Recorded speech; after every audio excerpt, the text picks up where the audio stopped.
You are ready to go, Mr. Delac. There we go. Yes, sir. Good evening and welcome to the October workshop meeting for the Northwestern Lehigh School District. Would you please join me in the opening exercises? I pledge allegiance to the flag of the United States of America and to the republic for which it stands, one nation, under God, indivisible, with liberty and justice for all.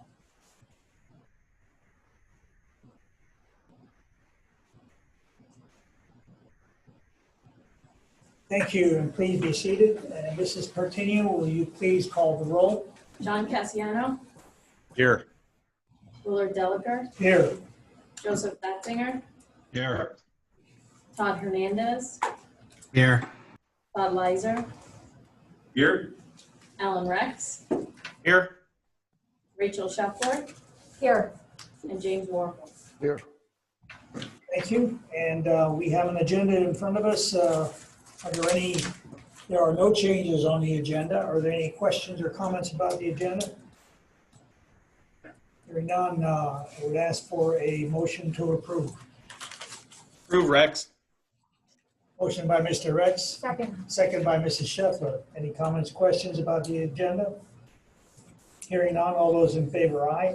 Aye. Aye. Motion carried. Welcome everyone to the workshop meeting. At this time, we offer courtesy of floor to anyone who would like to address the board.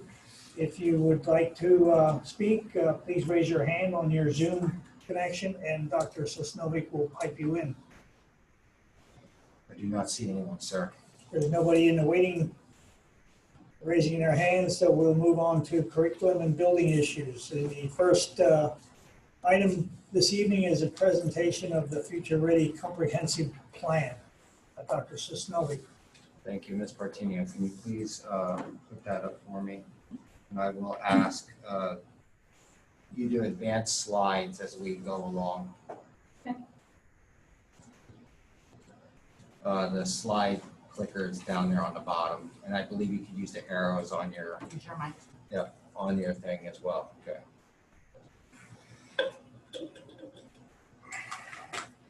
Hello, tonight I'm privileged to present to you our district level Future Ready Comprehensive Plan. The comprehensive plan is a process conducted every few years that establishes a roadmap for the district. It develops a plan of action that aligns the district on a clear path forward that engages a variety of stakeholders to revalidate our vision, mission, and shared values. This year we used recently developed Portrait of a Graduate as a guidepost through the development process. The plan design and tool for the Future Ready Comprehensive Plan was new to us this year. The planning tool released by the state this past January focused on a cycle of continuous improvement, created a structure for us to be mindful of our 2030 goals and interim targets, and went beyond just a review of student data. Next slide, please. Beginning with the end in mind, we started with the development of our Portrait of a Graduate, which specified the skills as well as habit of mind that our students need to navigate and thrive in this complex, rapidly changing world. The completion of our Portrait of a Graduate dovetailed nicely into the comprehensive planning process where we reviewed our vision, mission, district profile, and shared values. Fortunately, we were able to meet in person prior to the COVID closure in March to complete this important work. During the months of April and May, those important statements were finalized. Next, through the spring and early summer, our principals led school-level planning processes that focus on their individual building-level data and needs. I want to highlight that the completion of the building level plans are no longer a requirement for the comprehensive planning process, but optional. However, regardless, we felt it important for them to still engage in the development of their respective plans. Once the building level plans were completed, we used them to drive the LEA or district level plan, which we are unveiling to you this moment. Finally, the board will vote to move the plan to a 28-day public review at the action meeting this month which after that time, we will submit it to PDE. Next slide, please. I will now review the outcomes of the process by starting with the mission statement. A mission statement defines why we exist and our overall purpose. The mission subcommittee felt the following statement best achieves just that. Our mission is to develop a community-minded learner who is prepared to grow and thrive in an ever-changing world. Thinking back on the last 6 months of our students' lives, this statement truly resonates. Never have we had to be so community-focused and adapt to change than in the recent months. Next, please. A vision, on the other hand, describes our preferred future. It's meant to vividly describe where we want to be as a district. The outcome of that vision committee is that our vision, the Northwestern Lehigh School District, will create an environment where all students participate in highly engaging, relevant learning experiences. Together, we will utilize our collective talents to provide opportunities for students to demonstrate their ability to be effective communicators, collaborators, and problem solvers in order to contribute as a valued member of society. This statement speaks and applies to every individual in this district, no matter what their role is.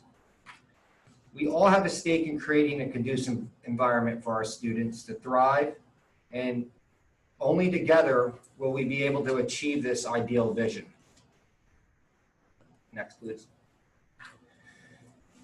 During this process, much reflection was placed on what values we all as a district community believe in and share. The list is one that I believe we could all truly be proud of. We believe in a shared responsibility. Students, staff, parents, and communities collaborate in the shared responsibility of meaningful education, which occurs both within and outside the school environment. We believe in development of the whole child. Our school will provide opportunities for intellectual, technological, physical, social, and emotional development of all children. We believe in continuous learning. All students are lifelong learners in a positive, safe, and respectful learning environment to develop skills such as flexibility, perseverance, and self-awareness. We believe in individual potential. All students need to be able to problem solve, use critical thinking skills, be able to collaborate with others, and have high expectations in order to fulfill their highest individual potential. We believe in embracing our community. All students can accept and embrace diverse cultures and differences, various abilities and interests, while positively contributing to the global and local community. And finally, we believe in open and honest communication. All stakeholders make strong contributions to the district's efficiency through active and respectful participation, trusting relationships using a positive attitude, focused efforts, and creative solutions. Next, please. Having defined our mission, vision, and values, we look to the district and building level data to assess our needs and strengths. Listed are some of the data sources that we utilize. We looked at college and career measures, state assessments, local assessments, in addition to a number of other various data sources, including the Safe Schools reports, PAYS, and student assistance program data. Next, please. Through careful and thoughtful examination of challenges, we identified 4 distinct district level priorities that we need to address in the next 3 years. These priorities serve as a foundation for our goal setting efforts. The first priority, the district has yet to develop and institute a K-12 social emotional learning plan that provides teachers and staff the resources and skills to identify and provide supports to students that experience challenging circumstances that impede their educational success. The second challenge is that the district's portrait of a graduate has yet to be integrated in all areas of our educational practices. The third, the district has yet to fully institutionalize trauma-informed approaches throughout their educational practices. And finally, the district does not have interoperability between their applications and systems that would permit higher data quality and overall reductions in data management. At this point, I'm going to turn it over to Ms. Edmonds, and she'll talk about the first two goals underneath the first priority challenge. Ms. Edmonds? Yeah, so as Dr. Sosnovic said, we've been wanting to explore a more comprehensive approach, such as a K-12 social emotional plan, and realizing that each age group by building would have a different developmental need, we began exploring either a program that we could implement a process on our own, or looking at some research-based programs that we might be able to implement in the future years. So since March or April of 2020, the school psychs and I started doing some research on some of the research-based programs, and specifically during the CV or COVID school closures, we were provided with some additional statistics that suggested there was domestic abuse on the rise, more mental health needs for children. And so the children's social emotional well-being was again brought to the forefront to us as a concern. So while everyone's situation is completely different, the closure could have had a negative impact on children. We've continued to explore some professional development over the last few months regarding the need for a more comprehensive K-12 program. And really the comprehensive plan is a good segue for that implementation. And so as you can see there in goal 1, we're literally saying the 3-year plan, it's listed in 4 stages there, but we would form a committee and then provide some professional development to that committee with regards to other schools that might have similar demographics, or provide them research on some of the research-based programs that are out there, and then conduct a needs assessment with that group so that we would be able to implement a social emotional learning plan by June 2023. And the second goal you see there, again, we felt there's a need to examine our historically underperforming students and review data to pinpoint groups with specifics to their lack of success. So similar to the process I just described of creating a social emotional committee or a task force, we would explore ways to include various stakeholders in the process to evaluate data, and if necessary, make adjustments to remove any barriers for those kids. Again, that work would be completed by June 2023. Thank you, Mrs. Edmonds. If you could advance the slide, Janine, and Mrs. Stitzel. Sorry, yeah, I forgot I was muted. Good evening. So as Dr. Sosnovic had mentioned before, this second challenge deals with Portrait of a Graduate, and it was developed with over 300 different stakeholders, including teachers, including parents, business representatives, and it does identify the skills that are needed for success for all of our students as they graduate from our buildings.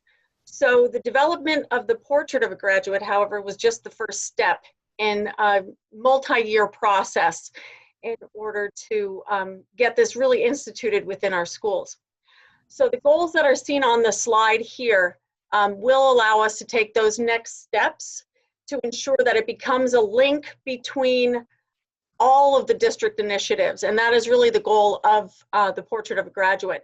So even though these are 2 separate goals that are listed on the slide, they do definitely go hand in hand, because the first thing that we would like to do is to really define what each of those traits of the Portrait of a Graduate looks like. If you remember, there are 6 different traits within our Portrait of a Graduate. We need to, however, further define what that looks like at each of the grades and building levels, because it does look different, you know, from a high school to an elementary student. So once we further define the traits, we will develop identify some developmentally appropriate sub-skills, habits of mind for each of those traits, and we would like to compile them in a scope and sequence document. And once we develop that document, we will then identify some of the initiatives, programs, and professional development that will help our teachers to align their instructional practices with the skills that are found within the Portrait of a Graduate. And then we believe that the completion of both of these goals will help the Portrait of a Graduate to become the glue that connects the mission and all of our programs and the filter through which a lot of decisions are made across the district. Thank you, Mrs. Stitzel. Please advance the slide. I will take on the next two challenge areas in terms of description. So the first goal underneath the third challenge area, which is under the umbrella of trauma-informed approaches, is to establish a threat assessment team for the district by June 30th, 2021. The plan is to develop a threat assessment team based on an evidence-based model for schools to use in conducting threat assessments in a K-12 environment. This model was developed by Dr. Dewey Cornell from the University of Virginia. The model is intended to generate broader changes in the nature of staff-student interactions around discipline matters and to encourage a more positive school climate in which students feel treated with fairness and respect. This has to be instituted as part of Act 18, 2019, and as part of school code through PDE. The second goal is to enhance educators' knowledge and ability to utilize trauma-informed practices and implement the Handle with Care program by June 30th, 2022. The first step is to implement the Handle with Care program, which is a program developed by the district attorney's offices and the County Department of Health and Human Services to enhance police school communication to better support students who've been exposed to traumatic events and support the implementation of trauma-informed practices within our schools. Coupling with that program, we intend to identify the knowledge and skill gaps among our staff with regard to trauma-informed practices and address them throughout the planning cycle. Next.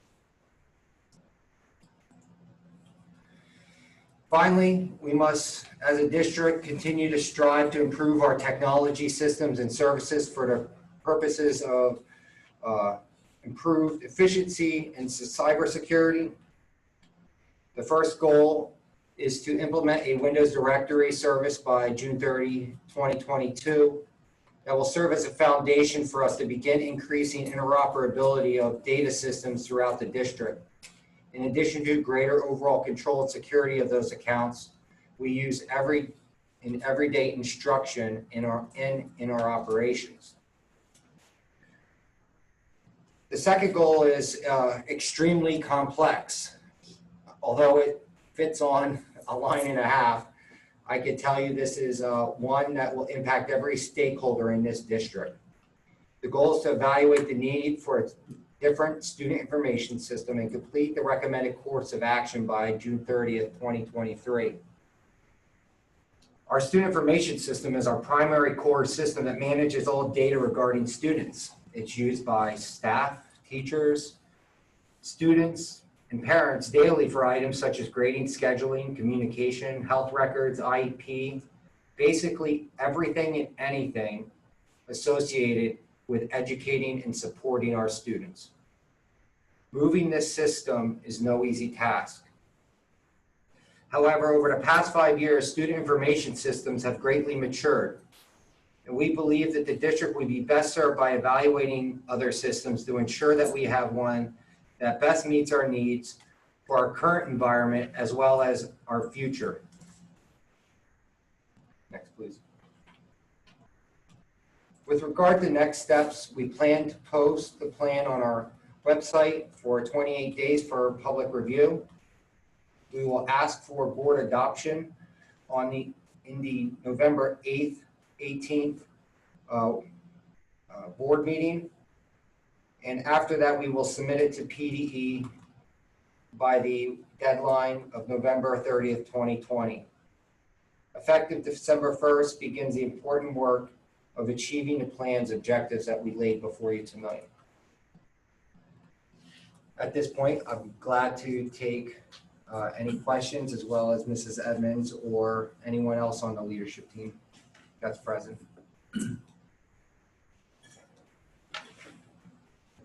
I have one question that is referred to in goal 2 of challenge 1, the SEL and underperforming groups. Could you give an example of a historically underperforming student group? Yeah, absolutely. So a historically underperforming student group, that's defined for us by the state, and it's actually listed out on the Future Ready PA Index as well. And there are groups that, for example, economically disadvantaged is an historically underserving group or performing group. Students of color are a historically underperforming group. Students with disabilities is also a historically underperforming group. There's a number of them listed there.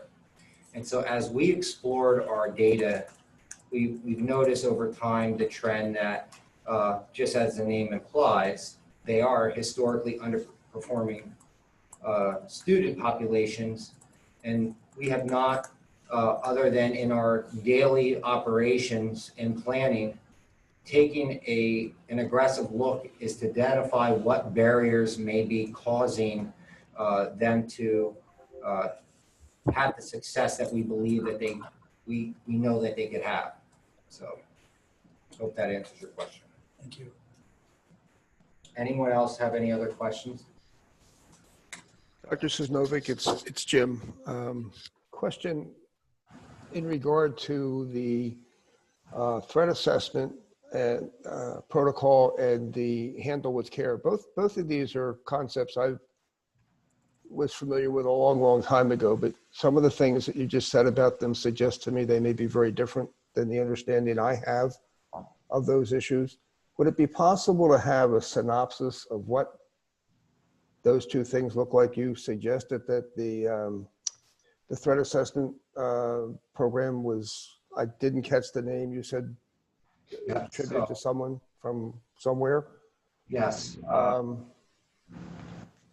And also the handle with care. I'm not sure if it's the same notion that I'm familiar with, but would it be possible for us in our review to have a brief synopsis of what both of those things look like beyond what you've prepared here?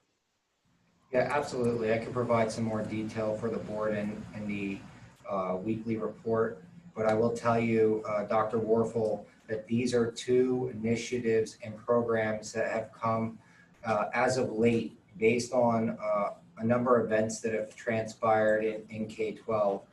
The Handle with Care is a product of the United Way, working with police and school to better enhance communications in the efforts of promoting trauma-informed practices. They might have borrowed that name from a previous program that you may be familiar with. The same with the threat assessment team. This is based on a model that came out of the University of Virginia, Dr. Dewey Cornell. And the original model was called VSTAG, which stands for the Virginia Threat STAG, Student Threat Assessment Guidelines. And it's a model that transcends beyond just identifying threats within your environment. It talks about and provides a complete framework with how to work and identify, or let's say identify first, students that might need additional supports and how to approach those students through language, through different disciplinary matters. It examines all of that through a very intensive training. That threat assessment model was actually adopted in Act 18, 2019 as the preferred model for schools to embrace when and it deals with trying to identify, let's call them homegrown threats that may precipitate from students not getting the supports they need early on. And I could provide greater detail, Dr. Warfel, for everybody in the next board update. Can we assume that the threat assessment committees will include the school psychologist as well as the district police force? Absolutely. It's a multidisciplinary team that'll include psychologists, it'll include teachers, the counselors, administration. And as we go through the training and better understand the model, what we'll do is we'll evaluate and apply that model to Northwestern to either decide to make school-based threat assessment teams or a district-wide one. But that'll be forthcoming as we learn more about the model and the approach. Thank you. You're welcome. Any additional questions? Can you review again how this plan fits into our strategic plan and other plans that we submit to the state? This is something we have to report on periodically. Yeah, this is what used to be called the strategic plan. So the state rebranded strategic planning. They started calling it comprehensive planning, and they didn't think that was good enough, so they put future ready in front of it. So it's called the Future Ready Comprehensive Plan. And this is the, call it old strategic plan, which we would need to conduct every 3 years. So we're a phase 1 district, and we are required to submit this plan in this cycle. And actually, we were supposed to submit this plan last year, but they put us on hold because they released this whole new Future Ready piece and tool. And so we're already actually, starting to get into our plan here in the year 2021. Typically, this work would have been done last fall and brought to you November 2019 in anticipation of the 2021 start of the school year, but the state had other thoughts. Thank you. You're welcome. Are there any other questions for Dr. Sosnovic? Well, thank you, and we'll see this again for approval in November. Thank you. Next item on the agenda is our renewal of our dental contract. Mrs. Holman? Or I can take this Mrs. one. Frisbee? Okay. Yep, so this is a routine item. We are required by school code to have a school dentist. We are contracted with Dr. David Snyder to perform dental exams for students who would not otherwise have a dentist or be able to provide their 6-month dental exam forms. So last year, just for frame of reference, we don't utilize this too much. We had 24 exams performed for last school year. Thank you. Any questions for Leslie? We'll move on to policy. We have two policies for first reading. Dr. Sosnovic. Immunizations and communicable diseases, and then physical examination. Yes, sir. Before you tonight are 2 policy recommended through PSBA, policy 203 immunizations and policy 314 physical examinations. Both policies are recommended updates include appropriate language to incorporate our health and safety plan within them. We are currently doing procedures such as requesting employees to do self-screenings, as well as the state deferring immunizations for a period of 2 months. These language changes allow, from a policy perspective, the board to prevent the administration to incorporate the things within our health and safety plan or other health guidance, like the immunization delay, in our practices. Both of these policies were reviewed by our Director of Human Resources and Student Services, and I'll be glad to take any questions you might have on them.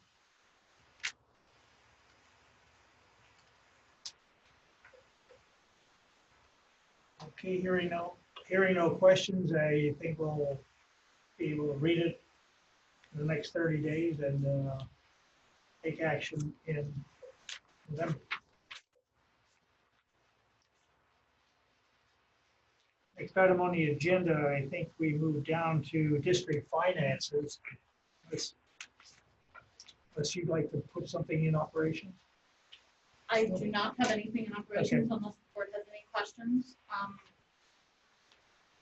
No? Then we'll move to district finances, starting with the Whitehall Copley agreement. This is another routine item. We do have 2 additional students that we are placing at, or I should say, we have placed at Whitehall Copley School District. So this is the same agreement that we've used in the past, with 2 additional students. Okay, routine item, and we'll approve this in 2 weeks. Okay, next under finances are the reports. Mrs. Frisbee, are there anything you'd like to point out about the reports? Yep, I would like to just point out, as a reminder, these are August reports. So I know you can see the tax collection for real estate collections are down through the month of August, $7.3 million. However, we did receive all the tax collector reports this week for the month of September, and we're back on pace, actually slightly ahead, about $400,000 through September. So as you recall, the board did approve changing the discount period. So we did see a number of individual taxpayers taking advantage of that extended discount period. So at this point, I believe we're back on track with what we've seen as our historical percentage collection trends. But certainly we'll continue to monitor that as we work through the next couple months and close out in December. The other thing I'd like to just mention here, point out to you, delinquent real estate tax collection is slightly down compared to what we typically see this time of year and as we move through the month. We did look at some adjusting and reducing that for 2021. So that's an area we'll keep an eye on as we move into budget planning for 21-22. You'll see the foundation donation of $45,000, which we board approved, I believe, last month. That was helping fund some district technology in terms of the cameras and microphones for the teachers, as well as helping to fund that eLearn 21, the online library program that teachers are using for those online students.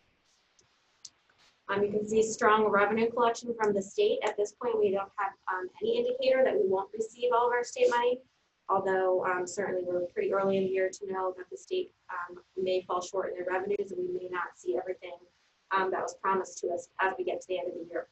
On the federal revenue side, I'd just like to point out that we did start receiving the ESSER grant funds. Those are those federal CARES dollars that were passed through. $15,000 was the first amount that we received. We should see that either a monthly or a bi-monthly revenue stream.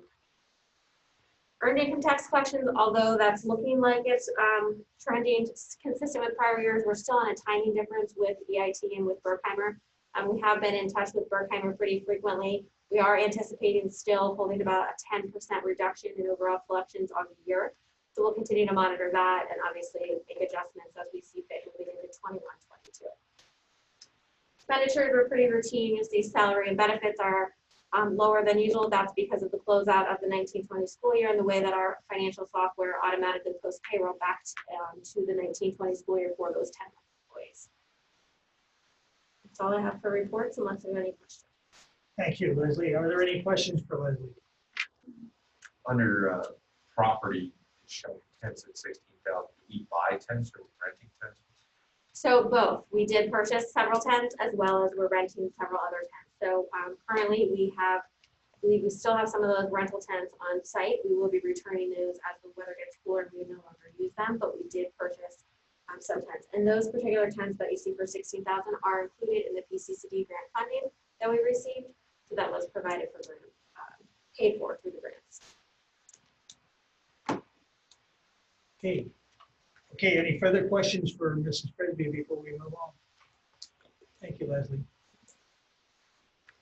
Next, we do have informational update under finance regarding the 1920 audit. Yep, and this is just an information item for you, wanting to know, would the board like to see the auditors come out to present the audit? I'm not sure if everyone is aware, Bill Gorman did pass away back in the end of May. So his firm was already, he was in retirement mode and had transitioned the firm over to his partner, Bo Travis. So he would be the one most likely coming out to present the audit if the board would so choose. We are through the bulk of the audit at this point. They'll come back out for our federal programs audit, which is our food service program, as well as our IDEA. But the bulk of the audit has been completed at this point in time. We have to submit our reports to the state in October, excuse me.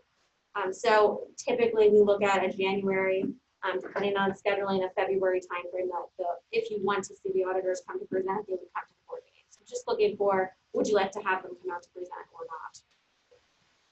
Does any board member desire to have the auditor come here in person to address the board about the audit? And we are still in a multi-year agreement for audit fees with Foreman and Associates. So I believe we have one more year left on that agreement. Bill Gorman has certainly been around here for a long time, It sure was. decades, doing a tremendous job for our school district.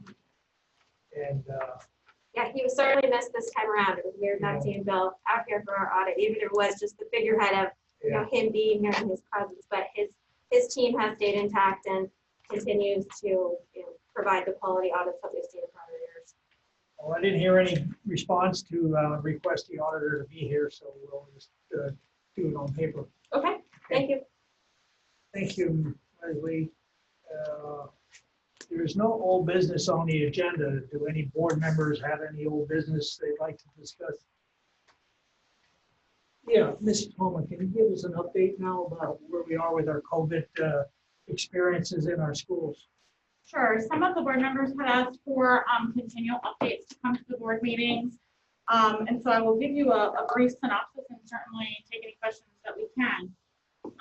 We continue to look at the data daily, and so we are able to pull a variety of different sources of data that we look at every single day. And the countywide data is also updated on Friday. We will continue to do so to make appropriate recommendations for both changes in our preventative measures as well as changes in our instructional model. The way that we have most of the data is currently by zip code data, not all of the zip codes that we have part of our school district in. We have all of them. So there are currently 9 zip codes, not all of the entirety of each zip code is ours. By county, which is the metric and the model that was given by PDE and the Department of Health, was to look at the cases by county, and that puts that into a moderate spread, a substantial spread, or a low spread. By hospitalizations, which is also available by county, by number of investigations, and I'll give you some of these numbers in a moment, and the number of positive cases that we've experienced in our cases, in our classrooms, in our buildings, in our athletics department. I will say that the hybrid approach, and as difficult as it is in terms of from our faculty perspective and both from our parent perspective, has been successful in terms of us in the cohort and quickly isolating students. We've been very successful with both the spacing as well as containing the virus in a cohort. Our teachers are continue to do a fantastic job in terms of synchronous instruction and making sure that students are able to synchronistically Zoom from both home and school, and trying to keep pace of both of those groups, as well as the online group of students that are completely online. We have almost 400 students that continue to remain completely online and don't enter our buildings, and that was made by parental choice. We will continue to evaluate the data. One of the things that we did launch, which the board was notified of, is on the COVID-19 website. We did put a tracker up that tells you by week, by building, how many positive cases. You certainly send the notifications out, but knowing that people lose track of the notifications, we wanted to just do a succinct approach. There is a tracker on there that is updated by week, by building.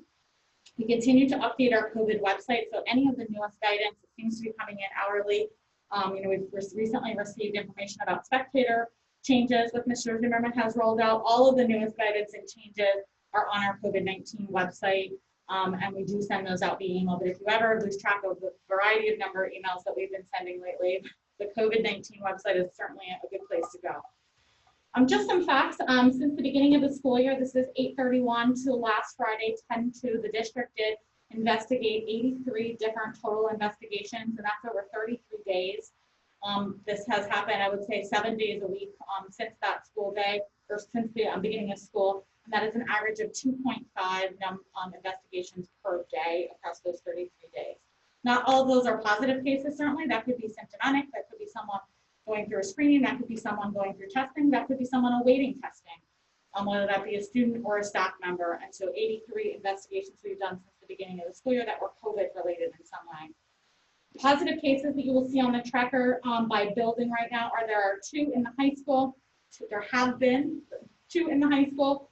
There has been 1 in the middle school, and there has been 8 at Weisenberg. Northwestern Elementary has 0 for a total district count of 11 positive cases. We do continue to experience some issues with substitutes. As you saw, if you would follow our Facebook or follow our social media, any of you who would like to share that, we would certainly be appreciative of sharing our substitute ad. Certainly substitutes coming in and filling in and putting number of substitutes in our pool would certainly be helpful. So just that public announcement, and just that we will continue to update the information daily, continue to share it with the board at these meetings, and continue to make recommendations about what we believe is best. Those of you who know, since our last meeting, we did experience a closure at Weisenberg. Weisenberg was closed for 14 days and opened on this past Monday and resumed in-person instruction. I will certainly take any questions if any of the board members have them. Thank you, Mrs. Holman. Are there any questions from the board about our experience with COVID? May I make a comment, Mr. Doliker? Sure, go ahead. As I've mentioned once before, I have a number of family members and friends who are on the front line teaching. So I just want to speak for a moment on behalf of teachers. This is certainly not to disregard what parents are going through, but as Mrs. Holman has said, that the district is going beyond many in terms of the synchronous learning. And with that comes extraordinary challenges. And teachers are really struggling, I think, to make this all work. They're putting in long, hard hours. I often hear the term exhausted from them in terms of what they're trying to accomplish. I think that probably applies to everybody in the administration also. So I do want to take a moment to just acknowledge, as a board member, the effort that they're putting in, the work they're doing. It is really extraordinary. And I think as I hear them speak, they are learning how to cope in different ways. They're identifying different resources. They're finding tricks that make it a little bit more manageable. So I do want to say to the administration, if there is a need for the board to, if there's something the board can do in terms of needing to approve of additional expenditures or resources that would enhance the software options that teachers are finding valuable to them, perhaps the hardware, anything we can do to try to help them get through this, I think would be much appreciated and enhance the effectiveness of what's happening. Thank you. Thank you, Dr. Warfel. Well said, and thank you for bringing that to our attention. Yeah, I mean, Dr. Warfel is certainly correct. Our teachers are working their tails off, I kind of said in one of the meetings earlier today. And they are finding ways and tips and tricks, and they're certainly sharing with each other and ways to figure out ways to do things slightly easier. But we recognize the situation that we're in terms of the hybrid approach, although it certainly has health and safety benefits, is not ideal for parents. It is not ideal for us. It is not ideal for teachers. It is really stretching everyone. And with some of that comes growth, and with some of that comes frustration. And sometimes you go through one to get to the other. And some of our staff are frustrated. And so Dr. Warfel, it is duly noted, they are working very, very hard. I think they are providing a good experience. And I think Dr. Sosnowick and I mentioned this at the last meeting. And we would put that up against any other school district in terms of the experience our kids are experiencing online.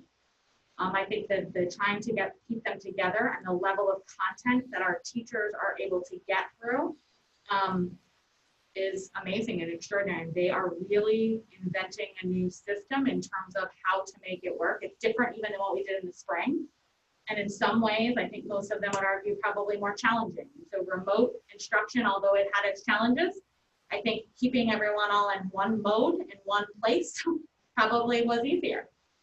They worked through that, but certainly keeping 3 groups simultaneously afloat through technology challenges, not only here, but home internet connections and content has its challenges. And so we certainly commend them and all the work that they have done.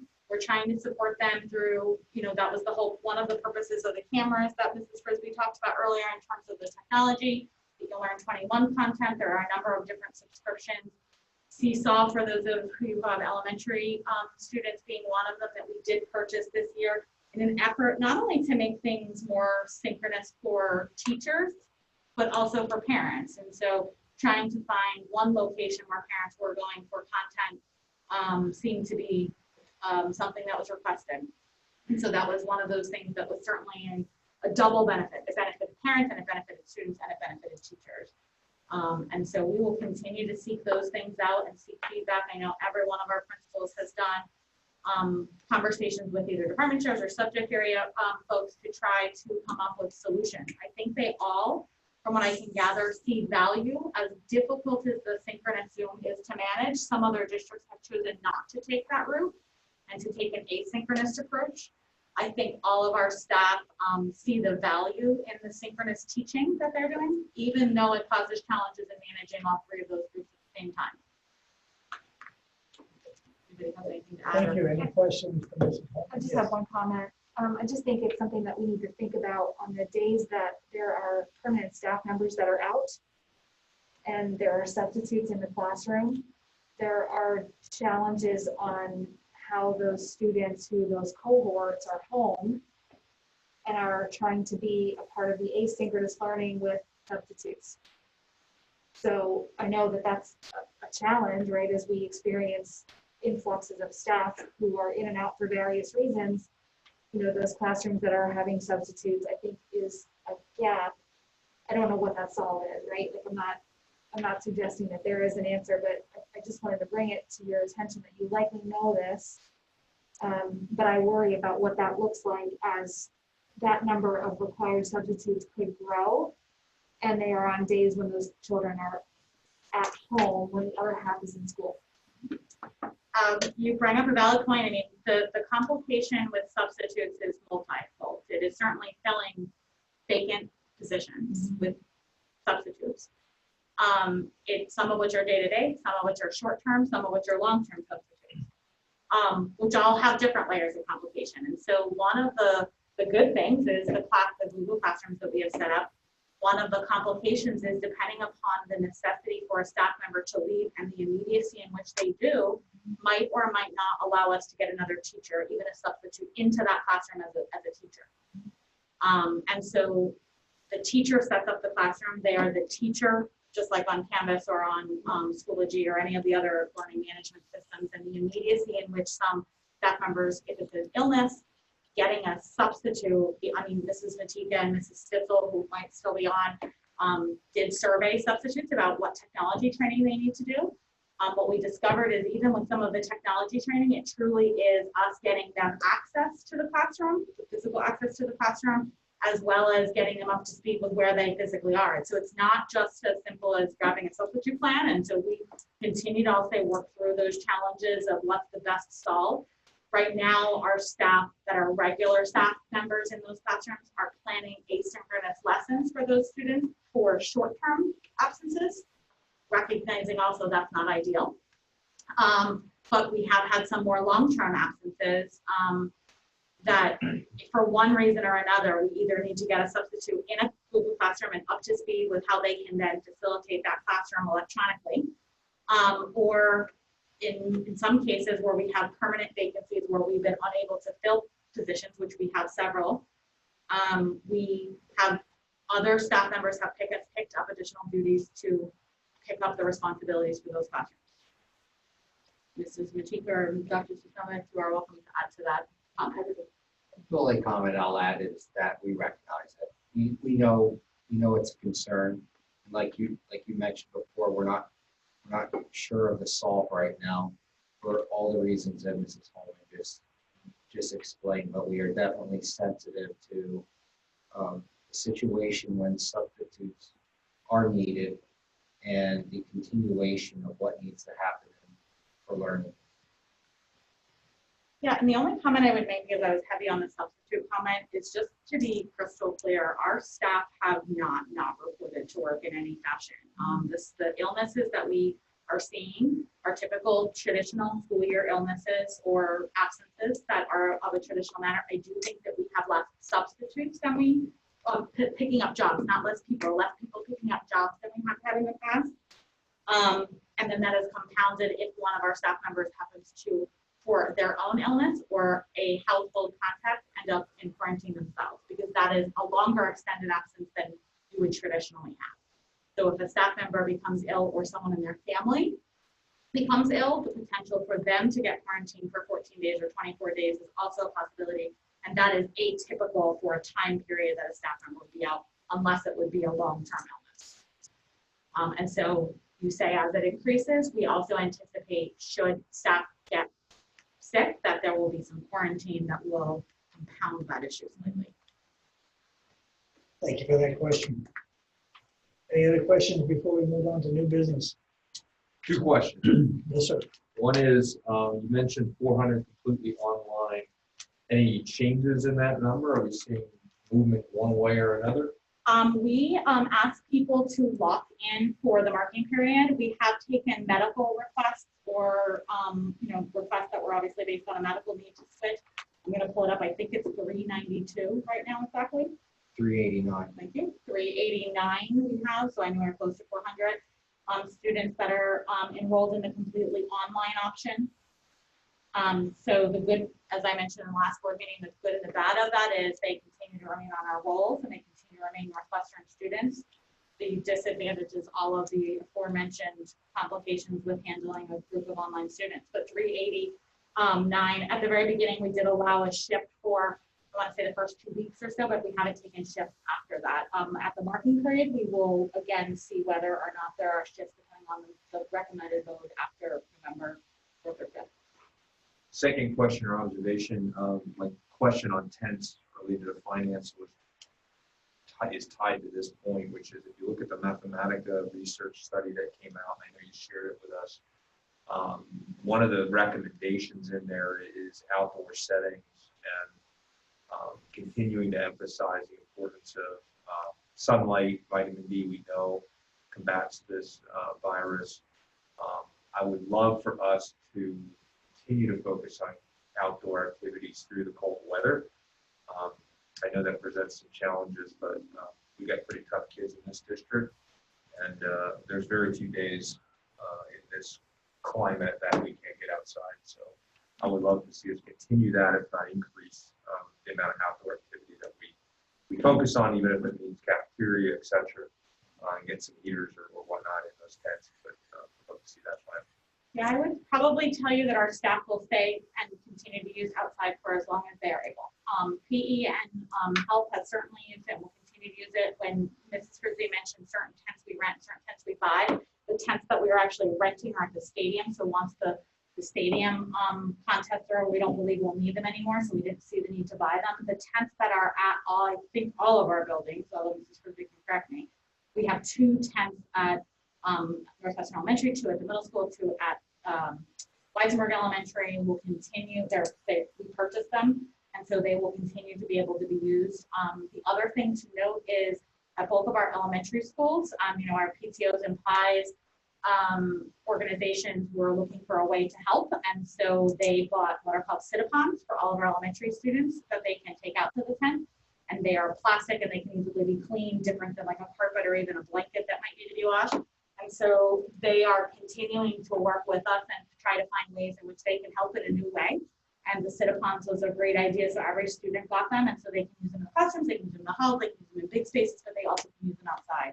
So I agree with you. Certainly, even the experience we've had in athletics, Dr. Sosnovic at this point pretty much knows the Department of Health questions by heart. And, certainly they ask about distance and they ask about face coverings and they ask about inside and outside. And so there is certainly a difference in transmission rate or potential transmission rate for inside and outside activities. So that was one of the reasons, and I actually think you were the one who suggested looking into tents, that I think our staff will continue to use them and for as long as they are able.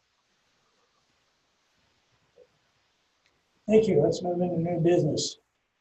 Highlight of the evening is appointing our new board member. 7.1 is the approval and appointment of Mrs. Rosemary Lister to fill a vacancy on the board until December 6th, 2021. And I would entertain a motion to do so. Motion by Ms. Stetler. Second. Second by Mr. Leiser. Any comments or questions? Hearing none. All those in favor, aye. Aye. Aye. Excuse me, Roll call. We'll have a roll call, sorry. Mrs. Partenio, would you please call the roll? John Cassiano,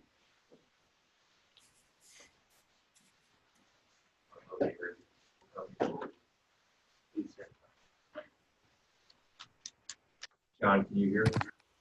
John, you're muted.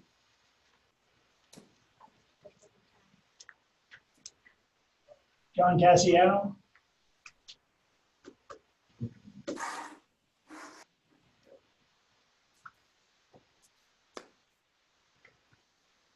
We're taking a roll call vote to approve Mrs. Lewis. Very Thank you.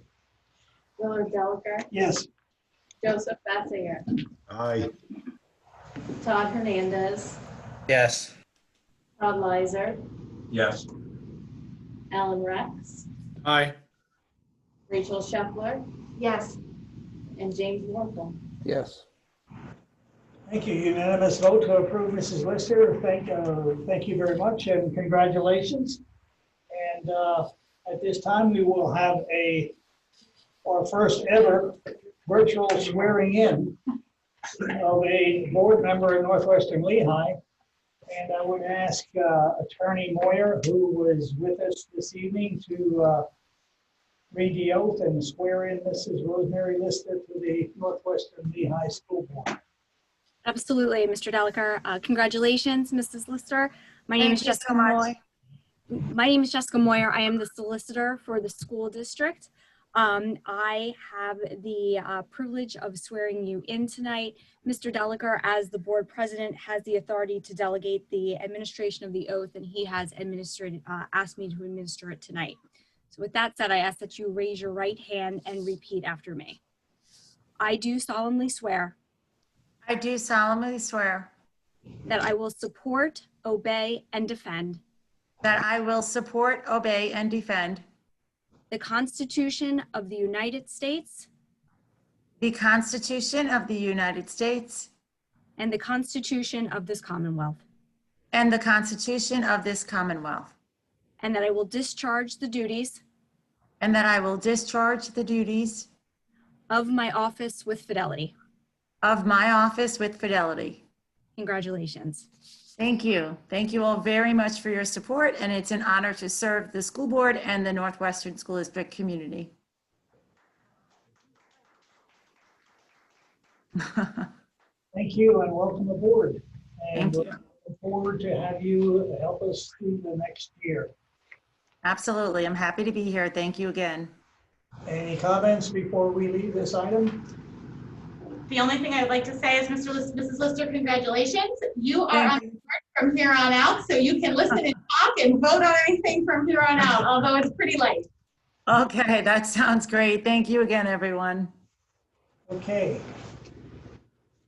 Moving on to item 7.02 is cancellation of the November board meeting, which we were going to have at LCTI and will now have here at Northwestern Lehigh, either virtually or in person, as we are doing this evening. So we will not be meeting at LCTI. And also that evening, I have a commitment that I made about a year ago that I'll have to miss the meeting. And I think that's the first one I missed at present, but Todd, you're on. Todd Hernandez, as vice president, you'll be running the meeting in November 18th. Todd, there are 10 hours of meetings that week. You have to attend them. Thanks a lot. Moving on to item 7.03, you'll see in your device there is a proposed calendar for board meetings 2021, and just look that over. We will take action on that next in 2 weeks on October 14th. October 21st. Excuse me, October 21st. If there is any desire, I just kept the schedule the same, 7 o'clock, first Wednesday, third Wednesday. The only exceptions are asterisk. One of them is May, just so you know, that is the budget timeline. You need to have the budget on review. So If there are any changes that you would like to see, please get them to me or bring them up certainly at the board meeting, and we'll make changes to the calendar. Otherwise, I assume you want to go with Wednesdays and 7 p.m. for both. Okay, and we will be taking action in 2 weeks on that calendar. Next item on the agenda is board committees.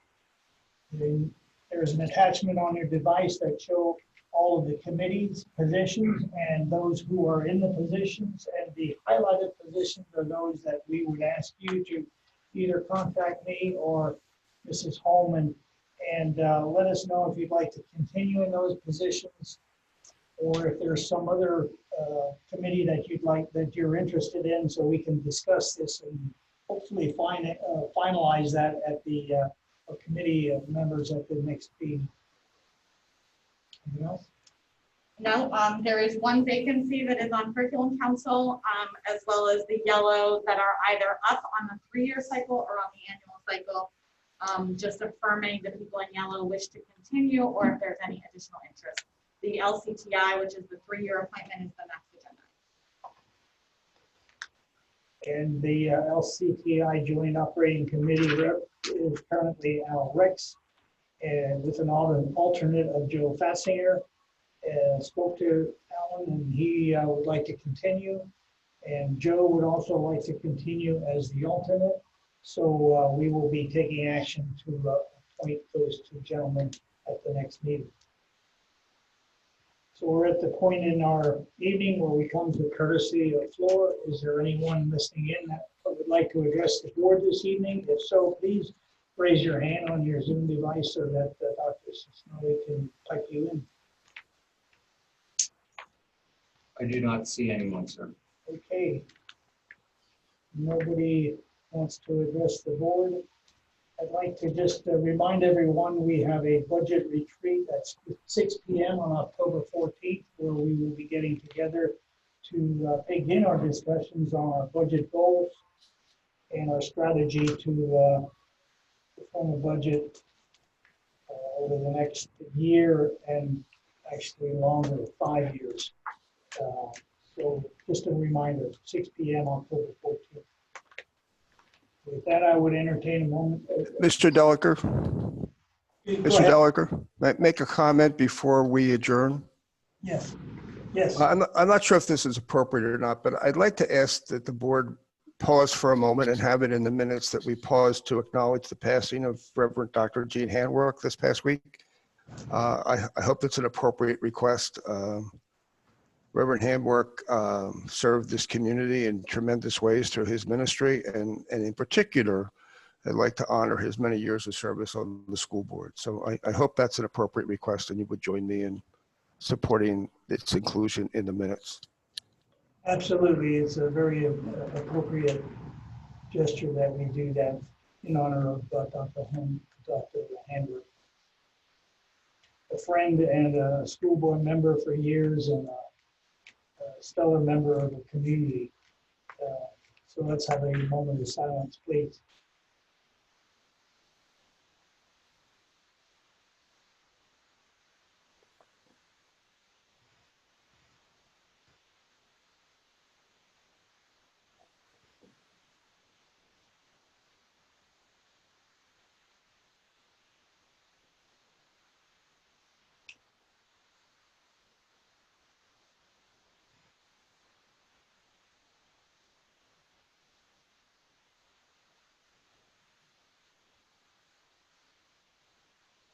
Thank you, and we will enter that into our minutes and send our best wishes and heartfelt sympathies to Marcy and his wife Lenore, son Philip, and other daughter Robin, and the whole Handwerk family.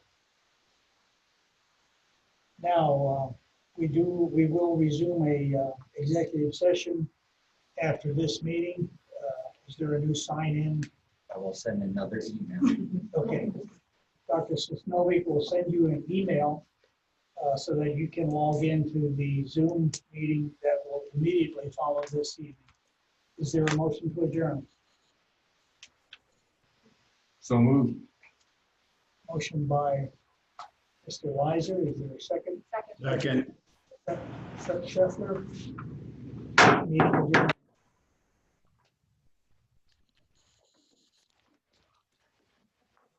Actually, no, you keep it closed out. You what? Right, still take over. I can leave, or-